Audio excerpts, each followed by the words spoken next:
Yo, what's going on, guys? It's Brant Oliver here, back with another video, and today I'm going to be predicting the NFL regular season awards halfway through the regular season. Without further ado, let's start it off with the rookies. I got Kenneth Walker here for my Offensive Rookie of the Year.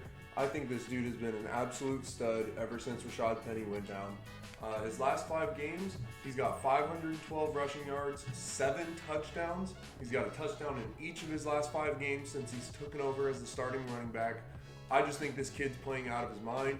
The Seahawks are doing great, and they're really leaning on him in the fourth quarter to get the job done and win games. That is just awesome to see from a rookie, and I can't wait to see how he does the rest of the year. Coming over to Defensive Rookie of the Year, you know I gotta go with my guy Sauce. I'm a Jets fan. I'm so stoked we got Sauce Gardner in the draft. Just look at his stats though. I mean, in 8 games, he leads the NFL in passes defensed with 12.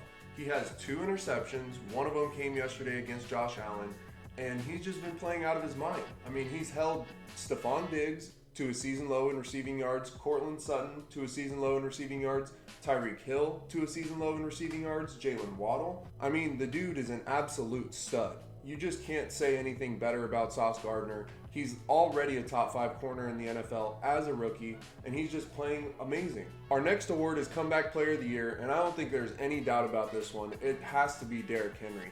Derrick Henry is just a monster. Last year, he would have hit 2,000 rushing yards if he didn't get hurt, but he missed 9 games due to a Jones fracture in his foot. And this year he's came back and looked just like normal Derrick Henry. I mean, he's averaging over 100 rushing yards a game. He has 9 rushing touchdowns in 8 games. I mean, the dude is just a stud. The Tennessee Titans, all they have is Derrick Henry, and they're still winning football games.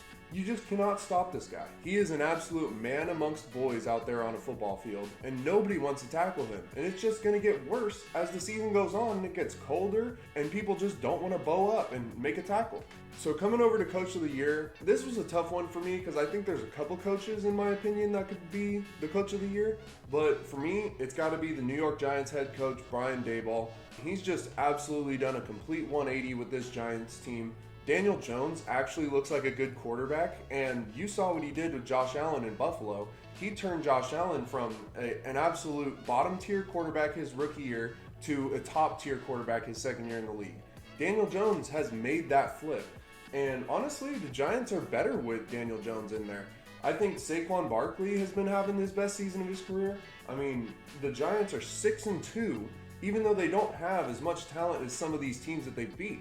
Look at the first game of the season. They win 21-20 when Brian Daboll went for it on a 2-point conversion. That's just a ballsy move from a head coach in his first game, and they won the game because of that. They beat the Panthers, who they're more talented than. They lost to the Cowboys, you know, a lot of teams do.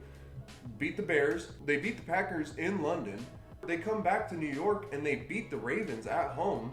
Then they beat the Jaguars and they lose to the Seahawks. I mean, both of their losses are to pretty good teams, and they've beaten teams that are better than them, more talented. So that just shows me that the head coach got all the guys playing well. I mean, he's really hunkered down and showed everybody like, hey, this is the NFL. Anybody can win games, and that's what it takes to be a great head coach. Now, the Offensive Player of the Year could be a couple different players, but in my opinion, this year it has to be Tyreek Hill. Tyreek Hill has just been going ballistic.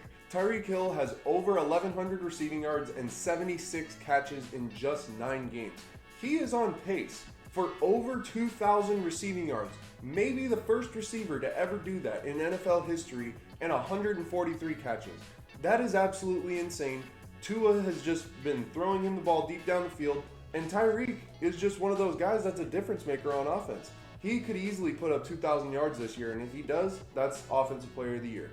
So my Defensive Player of the Year has to be Micah Parsons. Micah Parsons is just an absolute game wrecker. He has 8 sacks this year, 2 forced fumbles, and a fumble return for a touchdown. 5 of his 8 sacks have came on third down. That is absolutely nuts, considering that just kills a drive. And Micah Parsons is one of those guys that you can double team him, you can put a tight end out there to try and chip him. It doesn't matter. He's still going to get to the quarterback.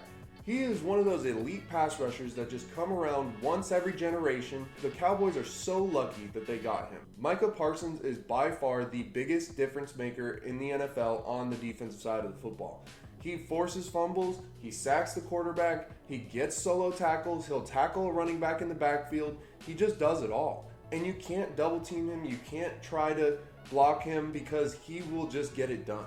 Now, finally, last but not least, I got the MVP. It's got to be Patty Nice, Patrick Mahomes. He has a passer rating of 103.6 this year, which is absolutely bonkers. 8 games into the season, and he still has that good of a passer rating. He's got 2,600 passing yards, 21 touchdowns, and only 6 interceptions. I mean, the dude is just playing out of his mind. He had 450 passing yards last night. Granted, he only had 1 touchdown, but man, he went up and down the football field 4 times. Like, goodness, dude, this guy's insane. He's on pace for over 5,000 passing yards and 40 touchdowns. Now, if that's not MVP type player, I don't know what is. And the Chiefs, they're going to end up going like 13-4, maybe, 12-5, somewhere around there. 1 or 2 seed in the AFC. And Patrick Mahomes is just going to be the best player on that team. He is carrying this Kansas City Chiefs offense, even without Tyreek Hill. I mean, you see what Tyreek's doing in Miami. Just imagine if they still had him this year. All right, guys, that's going to wrap up my regular season awards halfway through the season. If you liked the video, please like and subscribe.